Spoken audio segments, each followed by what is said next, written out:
sont de véritables acteurs du développement. Ils font tout pour transformer nos cités. Ils sont acteurs politiques, hommes de la société civile, ils sont dans la recherche dans le monde médical, ils sont partout. Et ils font tout pour que nos cités puissent connaître un lendemain meilleur.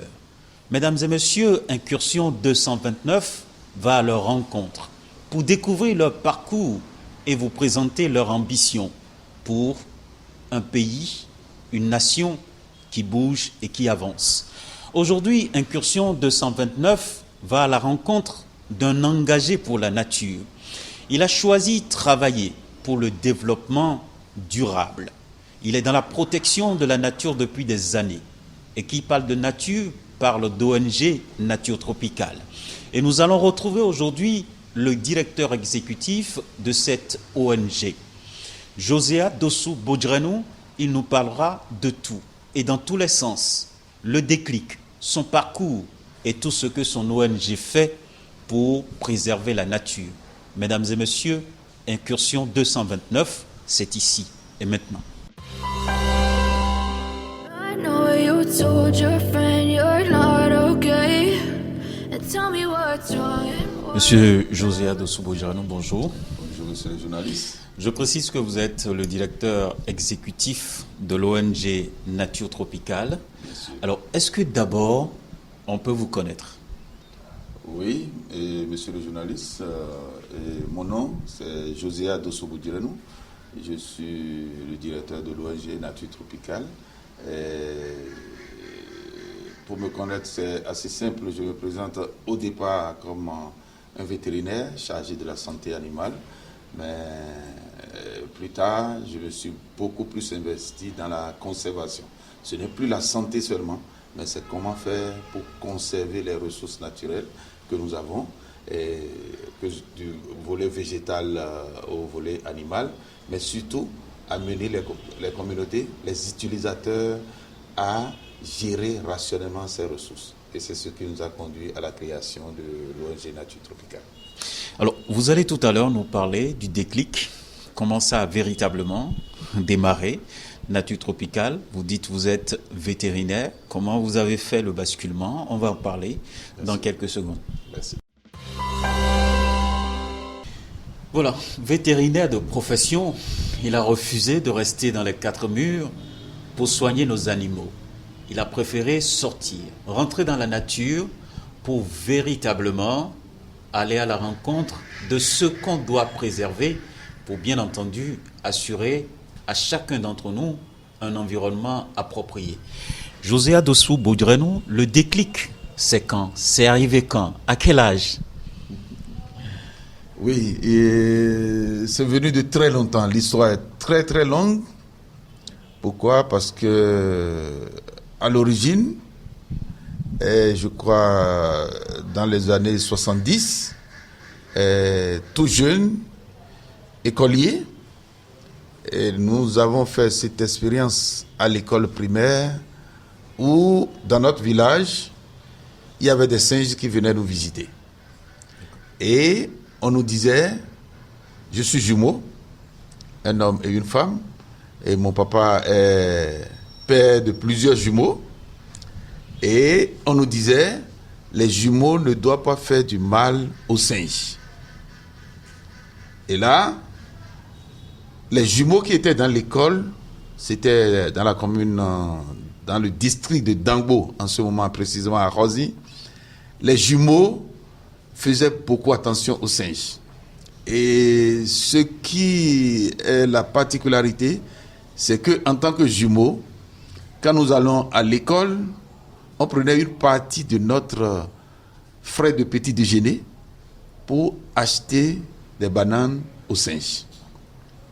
On achetait des bananes qu'on jetait de l'autre côté de la voie, parce que il y a une voie qui sépare l'école d'une petite buisson, et il y a les singes qui venaient sur les palmiers ou les manguiers qui étaient là, et quand vous jetez de la banane, les singes descendent pour venir prendre les bananes et se mettre sur les arbres et mangent devant nous.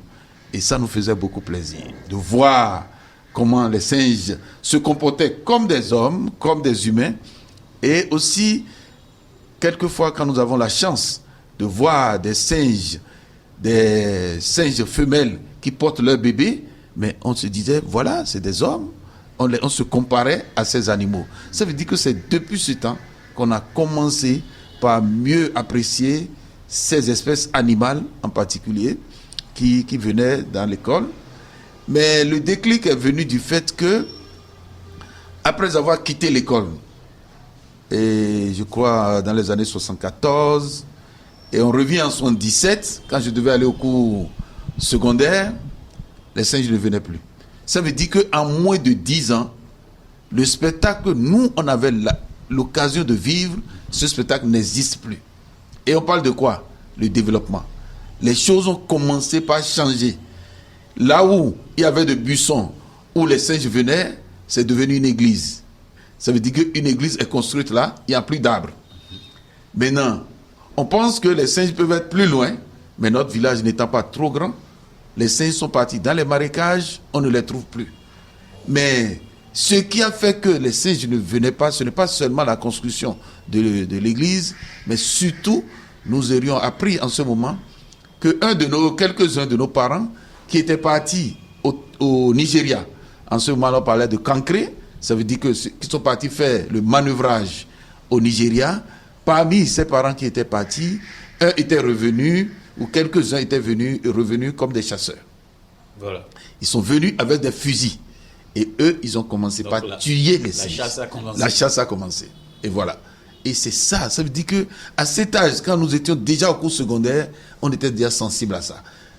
Il y a le développement en construisant du béton sur le milieu, mais le fait que quelqu'un a commencé par chasser, les singes ont disparu. Ce n'est pas que les singes sont partis loin, parce que plus loin, c'est le fleuve. Les singes ne vivent pas dans l'eau. Ça veut dire que le petit marécage qui est là, c'est là où se retrouvaient normalement les singes, mais petit à petit, ces singes ont disparu. Donc ce n'est pas pour rien que vous avez choisi de devenir vétérinaire. Non, je ne peux pas dire que j'ai choisi. D'accord. Qu'est-ce qui s'est passé? Qu'est-ce qui s'est passé? Je disais, j'ai fait le cours secondaire. Oui. Après le cours secondaire, je suis allé au lycée Bianzin. Je me suis inscrit en sciences et techniques. En ce moment, on parlait de ST, ou sciences et techniques. Ça veut dire la série C aujourd'hui. Et j'ai fait la première année, et j'ai fait la seconde, la première. Et en allant en terminale, je crois que quelque chose a changé dans ma tête. Je ne me trouvais plus très très bien dans les mathématiques, mais j'excellais un peu en biologie. Et c'est comme ça que je suis parti en BG, biologie et géologie. Mais j'ai focalisé mon attention sur comment ces animaux vivent. Tout ce qui concerne les ressources. En ce moment, on va découvrir les zones humides, on va découvrir le littoral, des trucs comme ça. Ça m'intéressait plus. Et j'ai commencé par m'adapter plus. Ça veut dire que j'ai quitté la ST pour la BG. Et là, j'ai eu cette chance. Je n'ai jamais fait la troisième. Je suis élève de... Ce n'est pas un nouveau programme. École nouvelle. Moi, j'ai quitté la quatrième pour la seconde. Et j'arrive en terminale, on a dit tous ceux qui n'ont pas fait la troisième n'auront pas la chance d'avoir le bac. J'ai réussi à avoir le bac une seule fois. Et là, j'ai fait la mission à Porte-Novo et ma promotion était la 10e promotion des bacheliers en mission. En ce moment-là, c'était en 84. Et la chance que j'ai, et là je crois que les déclics se suivent et ce que je vis aujourd'hui, ce n'est pas venu du hasard. Si Dieu prévoit quelque chose pour toi, il te met sur la piste. Et après tu vois le résultat, tu ne peux que t'en réjouir. Que ça soit mauvais pour toi ou bien, il faut t'en réjouir. Pourquoi? À cette étape où je faisais la mission, je n'ai pas fait l'enseignement. En ce moment, beaucoup de collègues étaient dans les écoles. Mais moi, j'étais à la DAFA-MAM. Et à Porte-Novo, DAFA-MAM s'occupe surtout de la carrière des enseignants. Et on travaillait seulement les matins. Et le soir, on était libre parce qu'il fallait préparer les concours. Et là où je dis qu'un déclic est arrivé, c'est que pour préparer mes concours, j'avais des collègues qui étaient à l'école normale supérieure, qui n'étaient pas nécessairement des enseignants, mais ils travaillent dans l'administration. Et quand moi je quittais le centre à Olinda, j'allais à l'école normale supérieure, voir mes collègues et autres. Et c'est là, j'ai eu la chance de voir dans la bibliothèque de l'école normale supérieure un décor magnifique, mais naturel. Réalisé par une charmante dame, magnifique dame que je n'ai pas connue, mais j'ai eu ses écrits. On appelle Madame Dragesco.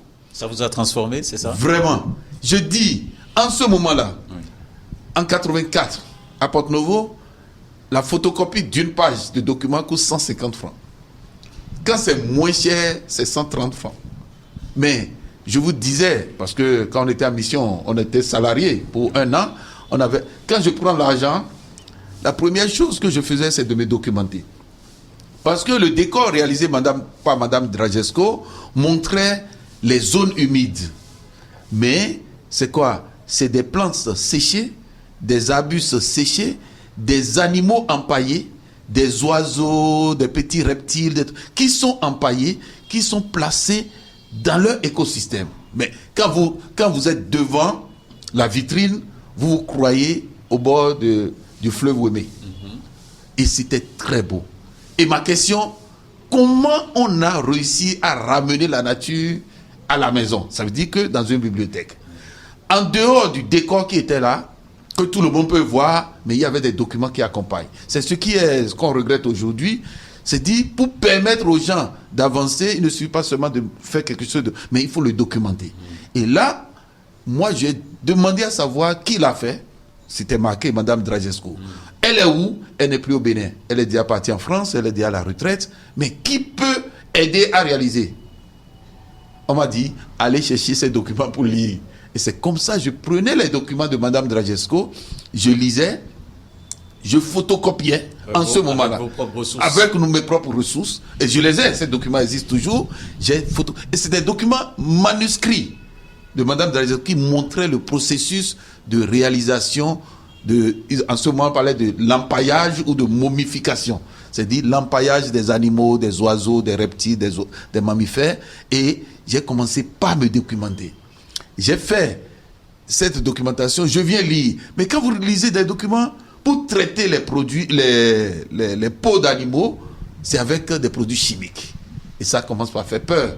Moi, je n'ai jamais manipulé de ces produits, alors que c'est des petites analyses de l'eau qu'on fait au collège en ce moment. Mais quand on parle d'acide phénique, acide du méthanol, des trucs comme ça, ça faisait un peu peur. Mais quand même, j'ai pu me documenter. Et la chance qui a suivi, j'ai passé les concours pour aller à l'université. Pour passer les concours, j'avais un critère. Le critère de choix pour moi, je ne passe pas un concours quand je dois faire concurrence avec quelqu'un qui doit être en mathématiques. Mes parents me conseillaient, parce que j'avais des parents qui étaient médecins et autres. Oui, il faut faire la médecine, il faut faire l'agronomie, il faut faire... Oui, j'ai dit oui, je veux bien. Mais moi, j'avais mes critères personnels. Et j'ai passé un seul concours. Un seul que j'ai trouvé, ça portait sur la santé animale au CPE. Et c'est là que j'ai choisi le seul concours et que j'ai passé avec des gens qui avaient le bac mention très bien. Je vous dis, un seul concours, je suis reçu et à ce concours, on n'a pris que 10 personnes au niveau national. Alors que j'ai passé ce concours avec des gens qui étaient dans le même établissement que moi, qui avaient mention très bien, mais qui n'ont pas pu réussir.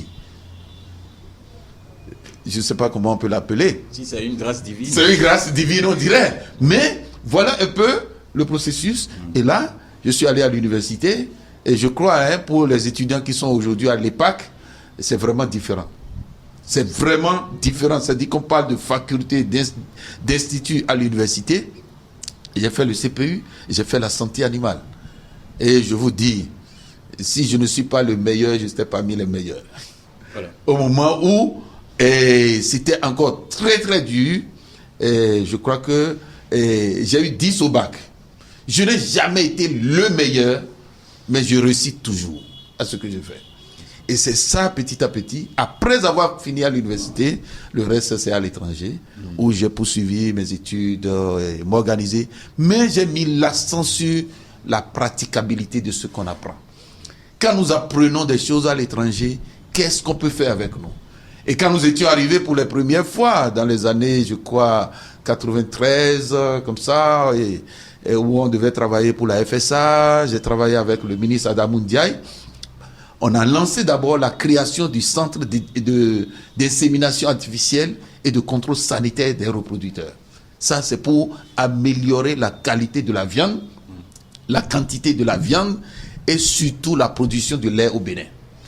C'est dans ce processus que j'ai travaillé pendant longtemps. Et ça a duré combien d'années? Et je crois qu'on a fait 4 ans, mais je crois que nous sommes partis un peu déçus. Déçus du fait qu'on voit grand et on n'a pas compris qu'il faut commencer petit. Ouais. Et c'est à partir de ce moment, moi je suis parti me faire former. Maintenant, pour ce que j'avais vu quand j'étais en mission, qui est la taxidermie, qui est la, comment on appelle, l'entretien des animaux en vie dans des eaux. Et après cette formation, j'ai dit, mais pourquoi ne pas s'installer au Bénin pour le faire? Parce que le besoin est là. Et c'est comme ça, nous avons commencé par travailler pour... Vous voyez, je parle de 93. Oui, et c'est en 95, nous avons créé Nature Tropicale. D'accord. C'est dans le processus de continuer à faire l'éducation à partir... Parce que dans nos formations, nous avons vu que pour éduquer les enfants, c'est depuis, je dis, depuis le berceau, de la maternelle déjà, dans les centres où moi j'ai suivi mes formations, que ce soit aux États-Unis ou à Liège et en Belgique, c'est que les enfants sont amenés dans ces musées depuis la maternelle. J'ai fait l'aquarium du Buisson à Liège, où vous voyez qu'on amène, c'est un aquarium universitaire, mais qu'on amène des enfants de la maternelle. Et au même moment, on amène les vieux qui sont dans les maisons de retraite. On les amène pour venir découvrir la nature. Et mais, après avoir fait cette formation en 93, en voyant ça, mais j'ai dit, chez moi, on fait quoi? Quand des enfants, depuis la maternelle, on les amène visiter un musée, mais quand ils ont le niveau CM2, quand ils viennent en Afrique, ils peuvent enseigner. Pourquoi? Parce que dans un musée, on te montre, dans l'aquarium public où j'étais, on te montre, tel poisson peut vivre dans l'eau douce, il ne peut jamais aller dans l'eau de mer, tel poisson c'est pour eau de mer. Quand on te montre un lion ou un éléphant, on dit ça c'est un lion de savane, ça c'est un lion de forêt. L'enfant depuis la maternelle apprend ça. Mais ceux qui font la zoologie au Bénin et en Afrique, et là-bas encore, au musée de Tervuren en Belgique, c'est que vous voyez des Africains venir apprendre sur les animaux africains, mais en Europe. Et quand je reviens chez moi, et tu travailles avec des gens qui sont à l'université, c'est difficile. Des gens qui sont en zoologie, c'est à l'université qu'ils apprennent qu'il y a une différence entre un lion de savane et un lion de... Et là, il y avait de grands défis en ce moment. Et quand je suis parti faire la formation en Belgique, c'était pour créer un écomusée pour la FSA. Mais malheureusement, ça n'a pas postulé. Ça n'a pas prospéré. Voilà, c'est ce qui nous a poussé à nous installer. Voilà. Donc, Nature Tropicale, bien entendu, a vu le jour avec une ambition claire. Alors, concrètement, que vouliez-vous faire? Nature Tropicale est venue pour transformer quoi? Dites-nous, sur Incursion 229. Oui, Nature Tropicale a choisi travailler. Quand vous voyez notre mission, et ça rentre clairement dans l'éducation. Et l'éducation, pour un changement de comportement, est le plus radical que possible. Pourquoi? Pourquoi vous insistez sur le mot radical? Le plus radical que possible parce que quand nous prenons ce qui nous a motivés à choisir certaines problématiques, telles que la protection des tortues marines, dans les années 97, 98, nous avons commencé par travailler sur les tortues, mais malheureusement, le premier constat qu'on avait fait, on était totalement surpris que l'on ait ratifié des conventions au niveau international, oui. Mais localement, la première autorité qui pourrait aider en son temps, je parle des années 97-98, il n'y avait pas le ministère de l'Environnement. Okay. Il y avait le ministère de l'Agriculture qui s'occupe en même temps des PAC, ça veut dire des ressources naturelles. Mais le constat était quoi? En son temps, il y avait le CADER. Quand vous avez un problème au niveau environnemental, avant, dans nos communes, dans nos districts, c'est le CADER qui s'en occupe. Mais malheureusement, on a été marqué désagréablement par des comportements. Nous avions des volontaires avec qui on travaillait à Grand Popo. Une tortue est venue pondre. Les pêcheurs ont attrapé la tortue. Après avoir fait disparaître les œufs, on n'a pas vu les œufs, mais les pêcheurs ont attrapé la tortue et on nous a fait appel pour dire: ah, vous êtes en train de parler de sensibiliser les gens sur les tortues, mais voilà les gens attrapés, comment on va faire pour libérer? Et on a mobilisé. En ce moment-là, on n'allait pas à la police, il y avait la gendarmerie et autres, mais on était parti pour négocier. Mais on a eu la chance. L'autorité sur le terrain, c'était la direction du CADER. Ça veut dire que c'est lui qui reprend les forêts, les eaux et autres. Mais on a été surpris que ce responsable vienne nous dire: mais vous-même, vous savez, c'est des pauvres, ils n'ont rien à manger, mais vous ne pouvez pas leur prendre ça. Hey! La déception a été grande. Attends, on pensait que quand l'autorité vient, chez nous on dit Enado Gangbe. Ça veut dire que l'autorité va dire force reste à la loi. Et cette personne a dit cela devant un étranger, devant une volontaire. Et c'est la volontaire qui vient me dire: mais attends, comment vous appliquez les lois chez vous? On m'a dit que lui, il est le représentant de l'État ici. Mais c'est lui qui dit: il faut payer la personne avant qu'il ne libère. Non. Vous voyez, en 97, quand on a eu ça, on a dit: il y a du travail. Et nous avons continué jusqu'aujourd'hui. Il y a encore plus de travail qu'avant. Pourquoi? Parce que je suis aujourd'hui président de l'UICN, l'Union internationale pour la conservation de la nature, le bureau béninois, c'est-à-dire que le comité national. Mais au niveau de l'UICN, on dit: on aime, on ne protège que ce que l'on aime. Ça veut dire que si on n'a pas appris à aimer, on peut tout faire. Vous pouvez mettre tout le monde en prison. Il sort, il va tuer l'animal pour lequel vous l'avez mis en prison. C'est ça le problème. Ça veut dire qu'il y a un véritable problème de conscience. Qu'est-ce que nous avons constaté? Tout le monde vous écoute. Mais la nuit, ils font exactement le contraire. Et quand c'est comme ça, il faut changer de stratégie. Aujourd'hui, il faut faire appliquer les tests avec les rigueurs qu'il faut. Je donne des exemples simples. Vous choisissez aujourd'hui défendre la force, c'est ça? Mais écoutez, pour le respect de la nature. Non, pour vos téléspectateurs, oui. Il faut les amener à des exemples simples. L'application, il n'est pas tard de fonder notre futur sur l'application des tests que nous nous sommes donnés. La rigueur, point. C'est la rigueur, point. Pourquoi? Parce que les tests, on ne nous oblige pas. C'est nous qui ratifions au niveau international, mais il y a cette ouverture. Au niveau international, quand vous signez les conventions, il faut l'adapter, il faut les adapter à votre contexte. Ce n'est pas tout ce qui est dit dans la convention qu'on doit faire. Vous savez, nous travaillons sur les tortues. Au Costa Rica, il est autorisé de manger une certaine quantité d'œufs de tortue. Et c'est officiel. Ça veut dire qu'on adapte les tests au contexte local. Un fait qui était très, très salué par les ONG. Nous avons fait du plaidoyer pendant longtemps concernant l'arrêt de l'exportation du bois. Ça n'a pas marché. Mais quand la rupture est venue, c'est la première décision du Conseil des ministres. Pourquoi? Parce qu'en son temps, ce n'est plus seulement aller couper le bois.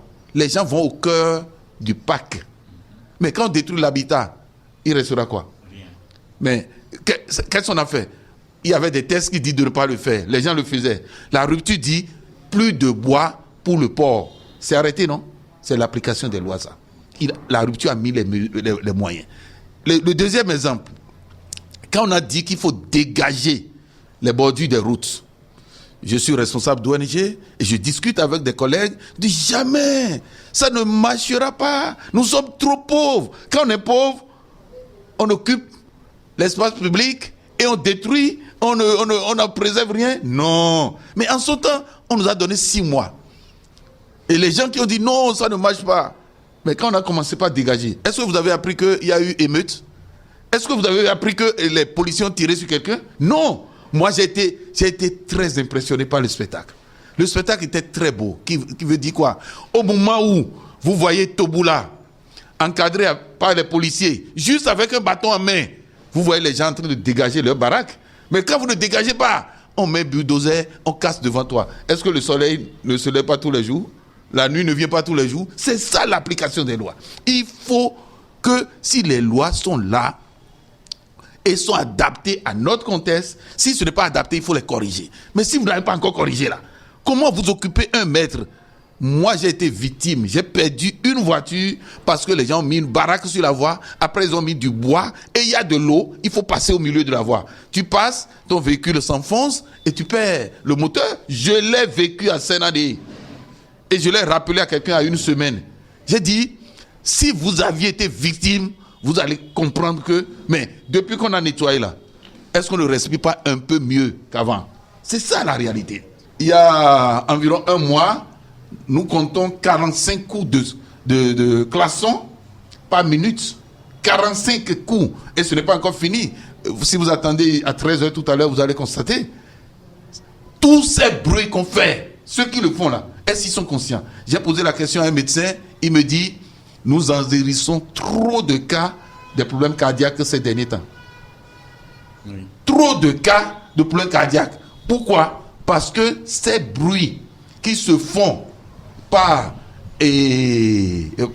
section, surtout quand vous dormez, vous n'avez plus un sommeil équilibré. Ça agit sur votre cœur. C'est ça. Quand vous prenez la loi cadre sur l'environnement, tout ça là c'est prévu. Tout est dedans. Tout est dedans. Mais comment on les applique? On ne les applique pas. Voilà. Alors, aujourd'hui, quand vous faites le point au niveau de l'ONG Nature Tropicale, quels sont, je peux dire, les actions ou les actes que vous mettez à l'actif de votre organisation? C'est vrai, c'est du chemin, c'est des années. Alors, est-ce que vous pouvez essayer de résumer un tant soit peu? Quels sont les actes clés qu'on peut mettre à l'actif de l'ONG Nature Tropicale? Oui, on dit chez nous que une vendeuse de beignets ne dit jamais que ces beignets sont froides. C'est toujours chaud. Oui. Pour attirer la clientèle. Vous savez, si vous ne savez pas faire votre propre promotion, ce n'est pas les autres qui ne veulent pas de vous qui le feront. Nous avons, par la grâce de Dieu, et l'appui de différents partenaires, et surtout des collègues qui se sont beaucoup sacrifiés, nous avons réussi quand même à faire bouger les lignes. Nous avons réussi à faire bouger les lignes, mais en attendant, nous disons qu'il reste encore beaucoup à faire. Oui. Nous avons réussi à faire bouger les lignes, et je ne cesse de répéter en félicitant le gouvernement en place aujourd'hui, en disant que tout le monde nous connaît dans le domaine de protection des tortues marines, protection des baleines par exemple, protection des espèces migratrices. Quand on dit nature tropicale, les gens disent non, vous n'avez plus besoin de vous présenter. Quand on parle de tortues, on nous connaît. Effectivement, nous n'avons pas commencé hier, on a commencé il y a très longtemps. Les forêts classées, le parc Pandjari, le parc W ont été créés par des gens qui sont venus d'ailleurs. Ça veut dire que les étrangers ont vu que vous avez des ressources ici. Si on ne met pas quelque chose en réserve, on risque de tout perdre. Et ces étrangers ont réussi à créer quelque chose. Ces étrangers ont accompagné les Béninois dans les renforcements de capacité. Pendant 60 ans, ils n'ont pas créé un seul millimètre carré de protégé. Ils ont même participé à détruire ce que les étrangers ont aidé à faire. Et c'est pour la première fois qu'un gouvernement prend la décision, même si c'est sur papier, de dire nous protégeons ceci. C'est ça qui a fait que le 5 janvier de cette année, oui, il y a la création de 2 aires marines protégées au Bénin. Et là, c'est une décision salutaire. C'est déjà papier, mais si on vous dit que avant qu'on en arrive là, je crois que beaucoup... Il y a eu du chemin. Il y a du chemin. Ce n'est pas un chemin seulement en français. Oui. Il y a beaucoup de milliards dilapidés, sans rien. C'est devenu un fonds de commerce pour certaines personnes dans l'administration. Quand c'est l'État qui présente des projets, les ressources sont là, après on fait les rapports aux bailleurs, et ça s'arrête là. Mais la décision qu'on veut, on veut que les aides soient créées d'abord, avant de parler de protéger. Et j'insiste sur ce point parce que depuis 97, 98, quand un pêcheur te dit, oui, vous venez vous parler de tortue protégée, oui, nous sommes d'accord. C'est la loi, non? On est d'accord. Mais la tortue le pêcheur qui a accepté de protéger la tortue, son filet est placé à l'aveuglette, en mer. Une tortue rentre dans le filet. La tortue déchire totalement le filet. Il n'y a aucun poisson.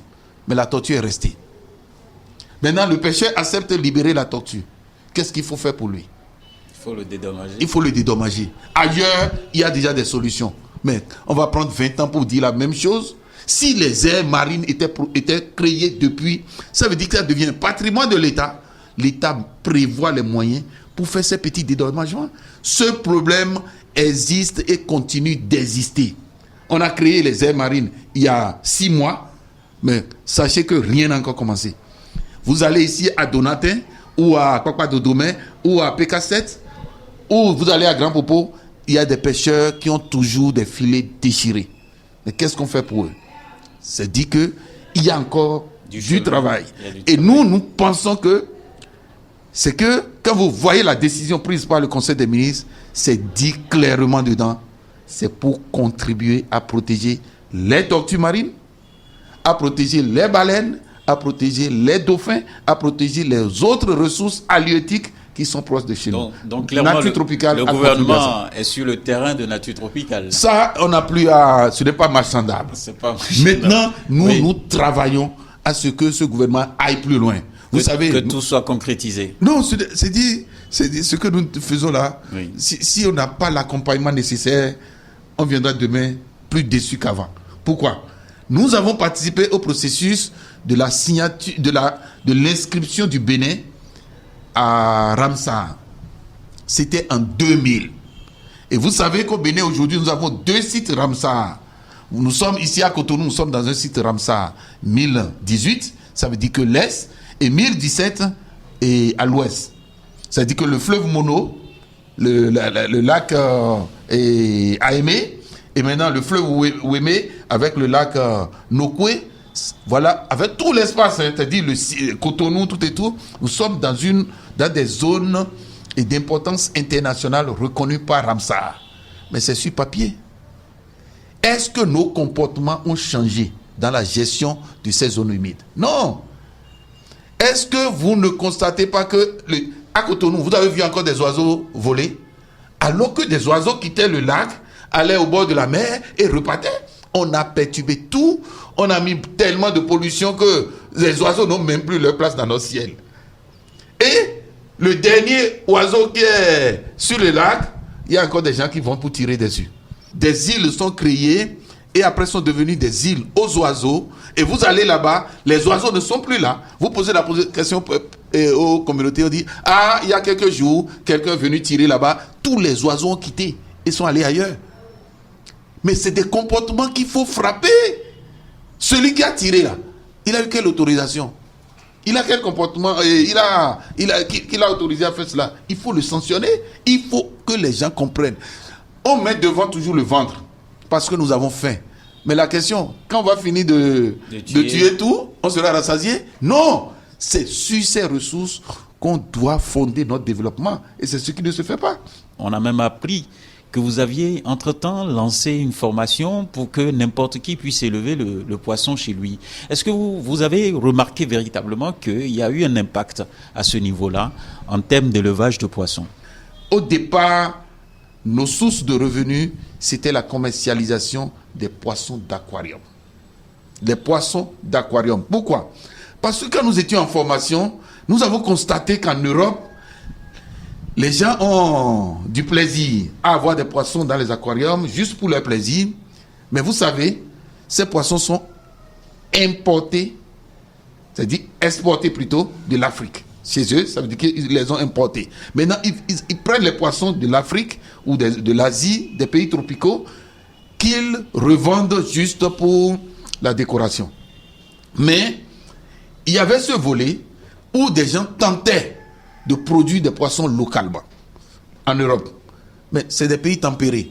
Pour produire ces poissons, ils sont obligés de construire des serres et il faut les acclimater. Ça veut dire que ces serres, il faut les utiliser de telle sorte que, il faut les construire de telle sorte que ces serres puissent avoir la température africaine, la température locale pour produire les poissons. Et vous voyez des investissements que les gens font pour produire ces poissons. Mais au retour, on a dit, mais chez nous, on n'a pas besoin de faire de serre. On a la température déjà, quand c'est froid chez nous, c'est 25 degrés. On est à 30 degrés ou 29 degrés et les gens recherchent ça là-bas en réchauffant les serres. Mais nous ne pouvons pas le faire. Nous n'avons pas besoin de ça, mais c'est une question d'investissement. Et c'est ce qui nous a motivés à dire comment nous pouvons élever des poissons chez nous. Et nous avons commencé en son temps à faire à petite échelle. Quand on n'a pas les moyens, c'est quand même difficile d'aller.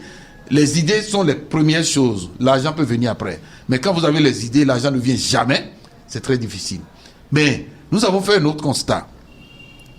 Quand nous faisons l'éducation en nous basant sur les poissons qui existent et on montre aux gens ce qu'on a en exposition, nous avons été surpris par deux choses. La première chose, un pêcheur est surpris de voir des poissons vivants dans un aquarium. Un pêcheur qui attrape des poissons tous les jours me pose la question, ah, on garde ça vivant? Je veux bien avoir ça. C'est surprenant. Mais pourquoi? Parce que lui, quand il attrape le poisson, quand ça sort de l'eau, il met dans sa pirogue. 1 heure de temps après, le poisson est grabataire avant qu'il ne vende. Il n'a jamais su qu'on peut garder vivant. Et là, ça a commencé par me donner des idées pour dire, mais ça veut dire qu'on doit éduquer encore ces gens-là. On doit leur montrer qu'on peut valoriser le poisson vivant, que le poisson mort. On a commencé par travailler un peu. La deuxième chose qui a marqué, aujourd'hui, je crois que nous sommes à plus de 60 ans d'indépendance. Il y a une dizaine d'années, nous étions au Nigeria et nous voyons que les gens les gens vendent du poisson élevé au marché.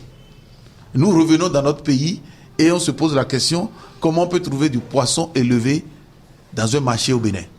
Jusqu'à aujourd'hui, les spécialistes béninois en poisson là, ne m'ont pas encore donné de réponse. Et je continue à maintenir cette phrase. Après 60 ans d'indépendance, il est impossible de trouver des poissons élevés dans un marché béninois. L'élevage d'un poisson, les poissons les plus élevés au Bénin, c'est les tilapias, les clarias et autres, c'est 6 mois. Voilà. Maintenant, vous allez dans un élevage, vous achetez poisson aujourd'hui. Et quand vous regardez dans votre famille et vous demandez à votre épouse, elle va à la poissonnerie au moins 4 fois par semaine. Le minimum sur 7 jours, c'est 4 fois qu'on achète poisson. Maintenant, allez dans un marché et cherchez. Vous êtes parti aujourd'hui, on a dit, ah, ce poisson vient d'un élevage IS, de Calavi, et vous l'avez acheté. Repartez le lendemain. Vous n'allez plus voir du poisson venant de cet élevage. Parce que s'il a vendu tout, il faut attendre 6 mois. Alors qu'au Nigeria, à Badagry tout près, vous allez dans le marché de Badagry, vous êtes là, je dis tous les jours. Et vous allez dans la section vente de Clarias. Vous allez trouver des gens qui viennent livrer avec des tricycles. Avec des petits tonneaux derrière, différents tas de poissons, on vient livrer aux femmes. Ça vient d'un élevage. Et on voit. Vous voyez. Et vous pouvez demander dans quel élevage vous irez voir. Et vous allez voir que les gens sont en train... Ce n'est pas des industriels. C'est des petits éleveurs. Ils sont très nombreux. Alors que au Bénin, est-ce qu'on n'a pas eu d'expérience d'élevage de poissons? Même à Godomé, de milliards ont été investis pour élever. On appelait ça pisciculture de Godomé. Oui. C'est devenu quoi? Est-ce que ça a aidé à ce que les gens puissent savoir ce qu'on appelle pisciculture au Bénin? Vous allez en Côte d'Ivoire. Vous pouvez acheter. Vous savez que Attiéké est vendu avec tilapia. C'est du tilapia élevé. Ce n'est pas du tilapia prélevé dans la nature comme on le fait tous les jours ici. Le lac a aimé, entre griffes, si on peut être honnête, peut être déclaré stérile. Il n'y a plus rien dedans. Les gens utilisaient des moustiquaires pour ramasser tout. Et après on se plaint. Deuxièmement, c'est que vous allez dans des villages où il n'y a pas l'électricité, il y a du poisson congelé. Pourquoi? Le poisson qui vient du port peut venir à moins 19 degrés, moins 22 degrés. C'est de bonne qualité. Encore qu'on ne sait pas depuis quand c'est tué. Mais c'est de bonne qualité parce que la chaîne de froid doit être maintenue. Mais quand le poisson vient chez le grossiste, c'est dans un magasin, qu'est-ce qu'on constate? Les gens amènent des bâchers pour ramasser ces poissons. La chaîne est rompue. Maintenant, on amène ces poissons-là chez le consommateur qui est à peut-être 150, 200 km de Cotonou. On amène là-bas et on met dans la glacière, on met dans le frigo endommagé et on met la glace dessus. Ça se passe même à Cotonou. Et on met dessus. Une semaine après, on a quitté moins 15 degrés par exemple. On se retrouve d'abord à 0 degré. Ça veut dire que la glace dessus. Et on conserve comme ça. Je vous dis, vous prenez du poisson congelé et vous croyez que vous mâchez du chiffon. Ça n'a plus de goût, ça n'a plus d'odeur. C'est parce que la chaîne est rompue pour longtemps. Et ça, c'est très grave. Et on remarque en parenthèse des enfants qui ne font que extraire le jus et rejettent la peau. Voilà. Comment on peut manger du poisson et rejeter la chair alors que c'est la chair qu'on veut consommer? C'est ces constats-là qui nous ont motivés à dire nous pouvons apporter une contribution. C'est ça. C'est d'abord éduquer les gens sur ce qu'ils consomment, mais deuxièmement, montrer aux gens qu'il est possible d'élever des poissons comme on élève des poulets chez soi. Vous maintenez la thèse. On peut élever des poissons chez soi. Et vous pouvez le constater chez nous ici. Oui. Nous élevons des poissons chez nous, nous formons les gens à élever. Et là, deux possibilités d'élevage de poissons, deux espèces, c'est le clarias, c'est le tilapia, qu'on peut élever facilement. Pourquoi? C'est que ces deux espèces de poissons, on maîtrise leur reproduction. Vous ne pouvez pas dire qu'on élève des poissons quand vous constatez que des gens font 3 poissons et après, ils peuvent acheter des alevins et ils mettent dedans et ils croient que la nature va s'occuper du reste. Ça ne marche pas. Ou bien, nous avons vu des gens au Bénin qui ont beaucoup d'argent. Ils ont creusé des 3 poissons et ils ont dit, pendant la crue, poisson va venir dedans. Ça, c'est élevage, ça? Non. Ou bien, vous voyez des gens qui disent, ah, j'ai fait pisciculture, ça n'a pas marché. La question, comment se fait-il que les gens élèvent poissons, on vous envoie et mettiez-vous là, rien ne marche. Ailleurs, les gens élèvent poissons en mer. Au Bénin, on n'est pas capable de faire l'élevage productif et rentable sur les plans d'eau. On a de problèmes. Quelqu'un a dit qu'il y a des aides de compétences. Et les gens disent non, il n'y a pas des aides de compétences. Non, il y a des gens formés qui ne servent à rien. C'est des compétences désertiques. Nous avons connu par exemple des cas de ces projets. Comment vous allez dans un village, vous sensibilisez les gens et au moment où nous on faisait des travaux, on constate que quelqu'un qui n'a jamais élevé un lapin, vous le prenez, un leader dans le village, vous le formez, vous lui donnez 10 lapines. C'est dit à la fois, un lapin, une lapine peut donner 6 à 8 lapéros. Celui qui n'a jamais fait, vous lui donnez 10 lapines, un mâle, et vous lui donnez l'aliment pour 6 mois. Mais on est parti voir, on dit, mais c'est pas possible. L'aliment qu'on lui a donné là, ça va pourrir.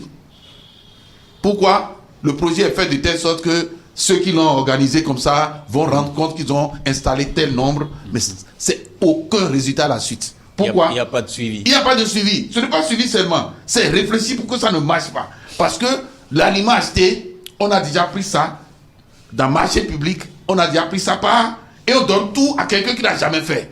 L'aliment pourrit chez lui. Après, il dit, comme aliment, léo, bléo, namina bloumou. Et tous les animaux meurent. Demandez-lui s'il continue après. Il ne continue pas. Mais les mêmes dans l'administration vont faire le même projet, ils vont gagner beaucoup d'argent. Et c'est comme ça. C'est ça qui est fait tout le temps et ça continue. J'ai donné l'exemple de si on a créé les aires marines. C'est pendant plus de 20 ans. Il y a les projets avec les mêmes objectifs. Ils ont toujours eu les financements, mais les aires n'ont jamais été créées. Est-ce que vous savez que en 2000, le Bénin a pris la résolution d'introduire l'éducation environnementale dans le système scolaire? Le gouvernement même. Des documents ont été élaborés du CI au CM2. 20 ans après, ces documents n'ont jamais été appliqués. Et nous apprenons que maintenant on veut introduire l'éducation environnementale au secondaire. On n'a pas réussi le primaire, on est au secondaire. Des stratégies comme ça. Alors que pour vous, au niveau de nature tropicale, il faut commencer à la base. Mais c'est depuis la maternelle. Est-ce que vous pouvez croire qu'à Cotonou, qu'on interdise des sorties pédagogiques? Nature tropicale à Cotonou, nos activités sont basées sur accueillir les enfants d'abord de Cotonou. Nous recevons près de 15 000 visiteurs ici avant Covid. Mais est-ce que vous savez que au Bénin, on a réussi à interdire des sorties pédagogiques pour des enfants de Cotonou? Qu'est-ce qu'on peut espérer dans ce sens? à cause de noyade d'un enfant en mer, on interdit les sorties pédagogiques aux enfants. Quelle est cette... voilà les réflexions. C'est ça qui fait que, c'est-à-dire quand vous voyez des choses comme ça, on est pessimiste. Vous avez vu, à une réception, on a prévu de poubelles. C'est dans l'éducation qu'on aurait su ça. Un enfant éduqué qui a le niveau CPCE, quand il a un papier hygiénique, il va demander poubelle. C'est ça l'éducation. Mais vous allez à une grande réception, vous voyez nos autorités, ils finissent de prendre les sandwichs et ils déposent le papier là sur table. Dans l'éducation, c'est un réflexe. On doit pouvoir dire où se trouve la poubelle. Où se trouve la poubelle. C'est que si on est éduqué, c'est dit on est sensible aux déchets simplement. C'est ça ce qu'on appelle éducation. Maintenant, de bonnes perspectives, au niveau de ce que planifie Nature Tropicale, nous avons choisi aujourd'hui de travailler sur certains programmes, dont l'éducation environnementale transformatrice. Transformatrice veut dire quoi? C'est qu'il faut amener les gens à le faire où ils sont sanctionnés. Et il faut aller à tous les niveaux. Le premier niveau, c'est que le Bénin a tenté de mettre l'éducation dans le système scolaire avec une stratégie bidon qui n'a pas marché. Il faut réussir à le faire. Mais ce n'est pas notre priorité. Parce que c'est le rôle de l'État de dire qu'on va faire éducation environnementale. Moi, en tant que président du comité national, j'ai été, je dirais, Roni, si je peux dire, si ce français existe, à une rencontre internationale où j'ai prévu qu'il y ait une résolution de l'UICN pour amener nos États à introduire l'éducation dans le système scolaire. Mais les amis, quand les Sahéliens ont pris la parole, j'ai failli fuir de la salle. Il dit, mais vous êtes en retard. Ce n'est pas ça, ce n'est pas une priorité pour nous. On ne peut pas venir dire qu'il faut éduquer les gens, alors que chez nous, ça là, c'est obligatoire. Mais au Bénin, on a tenté il y a 20 ans, on n'a pas marché, ça n'a pas marché, et on fait encore d'une autre façon. Ça ne marchera pas. Deuxièmement, c'est que il faut encourager l'éducation informelle. L'éducation informelle, c'est ce que nous faisons par les musées, c'est ce que font les ONG en organisant des séances de sensibilisation et autres, ou en posant des actes, collecte des déchets, des trucs comme ça. Ça, c'est l'éducation informelle. Il faut encourager cela. Vous savez que j'ai été témoin d'une discussion au cours d'une rencontre où un maire a proposé un arrêté pour encourager les enseignants des écoles à accueillir des ONG pour éduquer les enfants. Et a produit un document. Et le document a été présenté dans un dossier de concours sur l'environnement. Et j'ai des amis très respectables qui ont dit, ah non, le maire n'a pas le droit. Et j'ai dit, voilà les gens dont on parle. Eux-mêmes ne sont pas éduqués. Et quelqu'un prend l'initiative d'éduquer ses enfants. On dit, ce n'est pas son droit. Mais c'est le droit de l'État. L'État l'a fait. L'État ne l'a pas fait. C'est ça qui rend encore plus malade. Quand tu vois des gens comme ça réfléchir, qui vous prennent pour des concurrents, et vous faites votre travail, on dit non, ce n'est pas votre rôle de le faire. Nous sommes témoins, nous sommes victimes de ça tout le temps. Pour les tortures, on vient nous dire, ce n'est pas votre rôle. J'ai dit, allez lire l'article 7 de la Constitution béninoise. C'est tout. Le discours est terminé. Maintenant, ça veut dire qu'il faut encourager toutes ces initiatives d'éducation où les gens cherchent leurs propres moyens pour venir faire. Le troisième volet là, c'est encourager l'éducation non formelle. L'éducation non formelle, et ça c'est ça qui est nouveau, c'est amener l'éducation dans la conscience religieuse, la conscience spirituelle. Et il y a déjà un fondement, mais on n'arrive pas à relever cela. C'est qu'il faut amener l'éducation environnementale dans les églises. Je prends les chrétiens. Quand vous prenez Genèse 1, la Bible, et vous lisez le premier chapitre de la Bible, si vous ne croyez pas en Dieu, mais lisez au moins quelqu'un va vous dire comment Dieu a créé son monde. Et il a créé l'homme en dernière position comme protecteur de la nature. C'est ça. Ça là ne s'enseigne jamais dans nos églises. Nos pasteurs, nos prêtres, il faut les éduquer pour qu'ils puissent se baser sur les saintes écritures pour éduquer leurs enfants, pour éduquer leurs fidèles. Maintenant, si vous prenez le cas des églises au Bénin, Vous prenez le cas, les chrétiens célestes. Oshofa. Oshofa a eu sa vision dans une forêt. On n'a pas dit qu'il était sur un coup d'eau. Il est allé dans la forêt. Aujourd'hui, quand nous avons fait ce message dans certaines églises, on nous a révélé que, effectivement, vous allez dans certaines églises du christianisme céleste, vous retrouvez ils plantent un arbre. Même quelle que soit la taille de la conception, et on prend un arbre quelque part et on dit Zumbo. Ça veut dire on donne l'image de la forêt. Et c'est là où la vision est venue à leur pasteur. Ça veut dire qu'il y a déjà une base pour utiliser. Vous allez chez les animistes. Si on parle de forêt sacrée, ce n'est pas le gouvernement qui a créé les forêts sacrées. Et dans la forêt sacrée, et nos parents, les adeptes de vaudou, on leur coupe avant, je ne sais pas si ça continue, mais quand vous voyez les scarifications sur le corps, vous les avez vus aller faire vaccin antitétanique. Les recettes sont là. Ça veut dire que nos parents connaissaient la richesse des forêts. Ils se traitent avec tout. Et c'est là, c'est sacré. Mais ce n'est jamais public. Il faut l'enseigner. Nous voulons que cela soit enseigné pour que les gens puissent se respecter.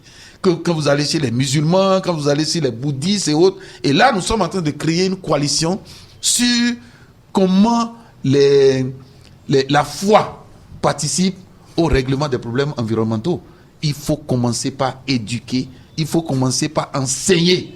Quand vous détruisez un écosystème, il faut que le prêtre vous montre que c'est un péché. Et si vous ne réglez pas, c'est que vous allez payer. Nous, par exemple, malheureusement, je ne sais pas si ça va avec votre ligne éditoriale, on ne nous pose pas de questions sur les changements climatiques. Ça ne nous intéresse pas. On n'est pas climato-sceptique. Pourquoi? Ça ne nous intéresse pas parce que ceux qui en parlent, moi j'ai été témoin de ce qu'on appelle santé pour tous d'ici l'an 2000. Je ne sais pas si vous avez connu ça. Si vos téléspectateurs ont connu, santé pour tous d'ici l'an 2000. L'an 2000, c'est pour quand? C'est passé depuis. La santé est là. Il y a des choses qui sont dites juste comme des discours. Et c'est un combat quotidien. Oui, c'est un combat quotidien. Oui. C'est dit, et quand nous parlons aujourd'hui des changements climatiques, on peut mobiliser beaucoup de ressources. Il y a des gens qui pensent que oui, il faut donner l'argent pour changer. L'argent peut changer le climat? Jamais. Maintenant, on vous donne l'argent pour planter les arbres, pour atténuer. Vous utilisez l'argent pour acheter les 4x4. Les arbres sont où? C'est ça. C'est dit, ces discours-là n'apporteront rien. Il faut que les gens agissent. Quand je vous dis tout à l'heure, en 2014, les gens vont jusqu'à détruire, couper le madrier dans le parc. Et après, ils vont venir pour faire discours changement climatique, pour avoir l'argent. Ça ne marche pas. Alors, Josiah Dossou-Bodjourelou, vous êtes sur Incursion 229. On a vu votre présence au niveau de African Park. Vous faites quoi là-bas? C'est les expériences accumulées qui vous ont amené à faire cette incursion dans le parc. Que faites-vous là-bas? Ah oui, mais clairement. Voilà, c'est dit une question d'avant qui demandait comment on appréciait nos succès. Et contrairement à beaucoup de gens qui ont fait des discours creux en son temps en disant que on a amené Africa Park parce que la rupture veut détruire, on veut vendre nos animaux et autres. On était totalement de l'autre côté par rapport à ces discours. African Park a une belle expérience en Afrique en ce qui concerne la gestion des réserves de faune, des parcs. Et je me suis toujours posé la question, quel est ce pays où on a formé autant de spécialistes et on n'a même pas comment on appelle ça, un ranch, c'est-à-dire quelque part où il y a des animaux, où on peut aller voir des animaux. Il faut nécessairement que le African Park partage ses expériences avec ce qui se passe au Bénin. Et comme je disais tout à l'heure, il y avait en son temps, quand les gens détruisaient le parc, c'est qu'il y avait une administration qui est chargée de lutter contre cela, mais ça ne marchait pas. Nous avons enregistré en 2013, 2014, l'abattage de nombreux, quand même une vingtaine d'hippopotames au même moment dans le parc. Nous avons enregistré des cas où on tue l'éléphant, on prend juste l'ivoire, on abandonne la viande. C'est des cas frappants qui étaient là. Mais quand tu dénonces, on dit non, tu es contre la gestion du pays, tu es opposant. Non, en ce moment, notre prière, c'est qu'il faut quelqu'un d'autre pour montrer la différence. Et c'est ce qui s'est passé. Et c'est ça, quand African Park a pris la responsabilité, si c'était si mauvais, African Park ne serait pas avec le Parc W aujourd'hui. Ce n'est pas que le gouvernement a démissionné, ce n'est pas que l'administration a démissionné, mais l'administration s'est retrouvée incapable de faire. Et il fallait trouver des solutions. Et c'est ça qui a été fait. Je crois que ce qui se fait aujourd'hui est largement meilleur à ce qui se faisait. Nous avons prédit, pour dire d'ici 10 ans, on ne parlera plus d'éléphants dans le parc. Parce qu'on était allé à un niveau où on enlève seulement l'ivoire, on abandonne la viande. Et pour empêcher qu'on identifie ce phénomène, après avoir enlevé, on couvre l'animal, la viande, avec des branchages pour empêcher que des vautours ne viennent pour identifier ce qui se passait. Si on est arrivé à ce niveau, c'est grave. Et là, le trafic se développait plus et il fallait arrêter. Et c'est pour cela que nous avons soutenu African Park. Nous étions dans le comité de gestion pour les 4 premières années et nous continuons à soutenir l'initiative. Mais ce que nous demandons est quand African Park va partir, ça va devenir quoi? C'est pour cela que notre souhait, c'est qu'on renforce les capacités des locaux. Pour que... Parce que c'est un projet. Park, c'est pas l'État. Un projet. C'est un projet. Il faut aider des locaux à pouvoir prendre des responsabilités et faire mieux quand les autres ne seront pas là. D'accord. Ouais. Alors, pour clôturer cet entretien sur Incursion 229, vous nous dites quoi? Oui, moi je voudrais quand même vous féliciter. Vous féliciter pour l'initiative et surtout demander d'aller encore plus loin parce que dans un pays où tout est à faire pratiquement, où je me pose toujours la question de savoir, quand je suis autour de moi, il y a des choses du quotidien. Et je me pose la question, qu'est-ce qui est fabriqué chez moi? C'est dit que dans tout ce qui nous entoure, c'est difficile de trouver 5% fabriqué localement. Alors qu'on est dans le besoin et on est obligé d'aller chercher ailleurs. Mais la faute, c'est à qui? La faute, c'est à qui? Je me suis toujours posé la question, est-ce que des Béninois ne sont pas capables de faire? Il y a beaucoup de Béninois qui sont capables de faire. Mais pourquoi ils ne font pas? C'est parce qu'il n'y a pas le soutien nécessaire. Le soutien, c'est à plusieurs niveaux. Ça commence d'abord par la famille. Des gens ont des initiatives. Mais si au niveau famille, déjà, on essaie de te tirer vers le bas. Et après, tu viens au niveau des amis, c'est de te tirer vers le bas. Et quand tu vas voir encore l'État, c'est plus grave. C'est que c'est l'État qui normalement... Écoutez, en Europe, aux États-Unis, ceux qui sont les meilleurs, on les garde en prison. Et quand on dit ça, on dit, mais qu'est-ce qu'il veut dire? Oui, la prison, c'est quoi? On te prend, on te met dans les conditions, on ne te donne pas la possibilité d'aller ailleurs. On te finance pour faire. Écoutez, nous sommes là. Bientôt, nous serons en train de faire 30 ans de gestion, c'est-à-dire sur l'environnement. On a le soutien de qui? Comment on ira toujours chercher l'argent des autres pour venir faire ce qui se passe chez nous? Nous sommes en train d'installer notre musée. 30 ans après, le musée n'est pas sorti de terre. C'est ça. Et c'est pour cela que je pense que votre initiative, nous l'encourageons et nous vous exhortons à aller dénicher des gens qui prennent des initiatives et montrer qu'ils ont déjà fait un petit pas et susciter à ce que les gens les accompagnent. Ce n'est pas seulement communiquer. Dire tel acteur, vous devez aller appuyer ceci et ça va permettre à ce que les gens puissent aller loin. D'accord. Merci beaucoup à vous, Monsieur José Adossou Bodjrenou. Vous êtes acteur de la société civile, vétérinaire de formation. Vous avez choisi de défendre la nature à travers un creuset. C'est l'ONG Nature Tropicale. Le travail se fait depuis 30 ans. Et comme vous le dites si bien, il faut véritablement soutenir des actions qui permettent la protection de la nature. Venez à Nature Tropicale pour, bien entendu, avoir les clés de votre soutien pour un développement meilleur. Parce que quand la nature est préservée, bien entendu, le Bénin sera mieux pour chacun d'entre nous.